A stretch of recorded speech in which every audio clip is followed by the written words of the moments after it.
As America faces this Trump administration, the crackdowns on the First Amendment, the questions over the use of troops, as promised, I want to play something that our colleague, Rachel Maddow, who's been working on these issues, said about what it boils down to, what we see in MAGA's motives. What we've got right now, what the movement is right now that Americans on the other side are up against, is a movement that is deathly afraid of the fact that there is no longer going to be a white majority in this country within 20 years. They want to guarantee all white rule, and to the extent they can, one party rule in this country in a way that is impervious to those democratic changes. They do not want people who are not white and people who are not on their side of the issues to have a shot at political power anymore. This is not a new idea. This is not some innovation of the 21st century. This is simply a return to the kind of politics that kept Jim Crow in force. You can call it politics, you can call it discrimination, and in some cases you can call it the autocratic threat to our democracy itself. As you hear there, Rachel is very clear-eyed about what is happening and why it is a return to parts of our history we have tried collectively to defeat, to fight and face. Tonight she has this powerful film about exactly that history and what we might learn from it. I think the Trump administration, people who are working for him, know what they're trying to do. I think they are trying to impose one-party permanent rule, getting rid of American democracy and for all intents and purposes, and having an authoritarian takeover of the country. I think they know what they're doing. MSNBC is debuting Rachel Maddow's new MSNBC documentary, Andrew Young, The Dirty Work. This is just some of the scenes from the documentary, focusing on someone who has etched his life's ambition and hope for equality into not only American history, but quite specifically American law. Young was, of course, one of MLK's closest confidants in the civil rights fight. He began working for King as far back as 1957. He would write answers to letters for King. He would consult on not only the movement's goals, but as this documentary explains, certain things other people at the time could not or did not want to do. They're joined by the great civil rights icon, Ambassador Andrew Young. He is the star and subject, of course, of this film, Dirty Work. He's the former ambassador to the United Nations appointed by President Carter. He's a former congressman. Just some of what you have done in your life. I have to say, it is an honor to have you with us tonight. Thank you for being here. Well, and I'm very proud of you to have me here and to give me a chance to say thank you for letting me have access to the news media to tell the story of the ups and downs of my 93 years of life. I grew up in New Orleans, and I grew up in the midst of this very kind of life. The Nazi Party was 50 yards from where I was born, on Cleveland Avenue, just off Canal Street in New Orleans, Louisiana in 1932.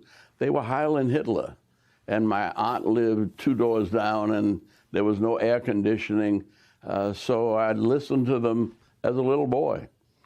Singing Deutschland über alles. And I had to learn to get along in that neighborhood. And my daddy always said, look, don't get mad, get smart.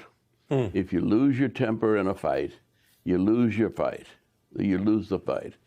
And he said that your mind is the most powerful weapon you have. And if you get emotional, it blunts your mind and the blood rushes to your fists or your feet and you want to run a fight. And so those were lessons that I got at 4 years old. And they've stuck with me and they've worked for me. And I'm grateful to you because my children and grandchildren, my children listen to me. My grandchildren are still not sure.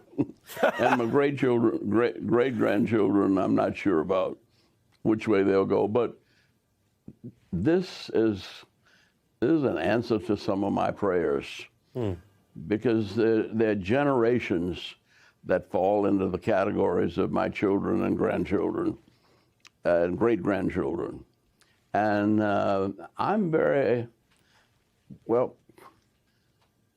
a preacher too. And there's an old hymn, my hope is built on nothing less than Jesus' love and righteousness. And I just hope and pray and believe that this country is really too solid to bow down to Baal. Well, Ambassador, you say thank you. Rachel wanted to do this project, and everyone will get to see it who chooses to tonight and in the days ahead. You mentioned coming up in an environment like this, coming up with what you just referenced, Nazi Party, the anxiety, the threats. And so I'll warn you, as a speaker yourself, I got about 2 minutes here for you, but what do you say to people who look at this and do feel afraid or discouraged? What do you say based on your history, the courage of you and the people you worked with? Well, that we've been here before, and we've been here time and time again. And Martin Luther King always said, truth crushed to earth will rise again.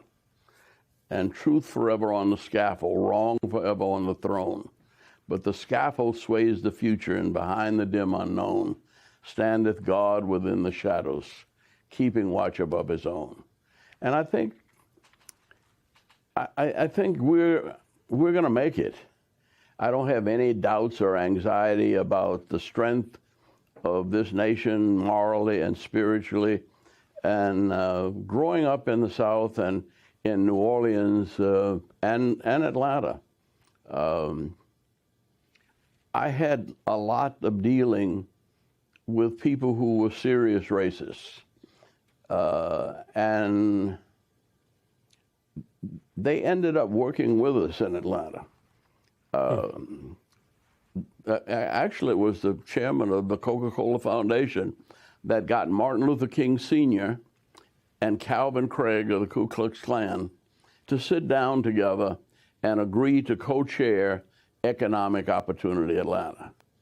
And that was one of the first things in the 1960s that got Atlanta started, where we realized we could accomplish more together. And all of the governors we've had were pretty much segregationists, but all of them ended up my friends. Wow. Wow. And that's sort of both sides of it in the best sense, that there is real threat out there. You're giving everyone a history lesson.